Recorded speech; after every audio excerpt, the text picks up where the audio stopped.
संसार में तो, लोक में तो, शास्त्र आदि का अगर विचार करें तो संगीत की देवी भगवती शारदा को कहा जाता है। देवी सरस्वती संगीत की देवी है, वो वीणा वादिनी है।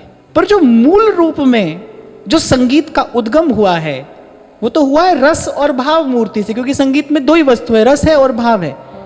संगीत शास्त्र का पहला वाक्य यह है कि संगीत का उद्देश्य क्या है? रस का सृजन करना, यह संगीत का उद्देश्य है। भाव होगा तो रस का सृजन होगा, और ये दोनों एक दूसरे के पूरक भी हैं, ये दोनों एक दूसरे पर आश्रित भी हैं, ये दोनों आश्रय भी हैं और आश्रित भी हैं। परस्पर दो चकोर दो चंदा, भाव नहीं होगा तो रस नहीं आएगा।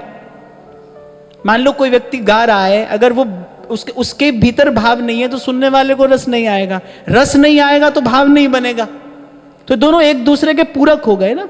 तो संगीत में क्या है? रस है और भाव है, और रस और भाव की मूर्ति कौन है? श्री महाप्रभु जी स्पष्ट करते हैं, रसम राधायामा भजति किल भावम व्रजमणौ। रस मूर्ति श्री प्रिया जी और भाव मूर्ति श्री लाल जी। रहस्य तद्यस्य स्थितिरपि न साधारण गति। इसलिए संगीत तो युगल का स्वरूप है, ये भगवती, ये भागवती विद्या है। संगीत जो है वो भागवती विद्या। इसीलिए मैं कई बार आपसे कहता हूं कि जिसने पाया उसने गाया, वो गा रहा है। और हमारे महाप्रभु का जीवन तो श्री प्रियादास जी करे निस दिन गान, रूप माधुरी को पान, उर अंतर सिहान, एक काम श्यामा श्याम सो। वहां श्री स्वामी जी कह रहे हैं, श्री हरिदास के स्वामी श्यामा कुंज बिहारी संगीत संगीत। वहां से लेकर और यहां इस लोक में, इस व्यवहार में भी कोई तो कहते हुए सुनाई पड़ जाता है ना, हर दिल जो प्यार करेगा वो गाना गाएगा। प्रेम की अभिव्यक्ति है संगीत। वो जो हृदय का जो प्रेम है उसकी अभिव्यक्ति संगीत है, वो संगीत से अभिव्यक्त होता है, भागवती विद्या है।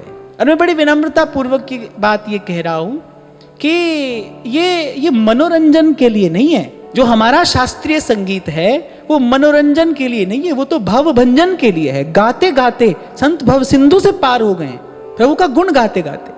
सूरदास जी ऐसा गाते हैं कि गिरधर गोपाल को सूरदास जी का गान सुने बिना चैन नहीं पड़ता, ऐसा गाते हैं सूरदास।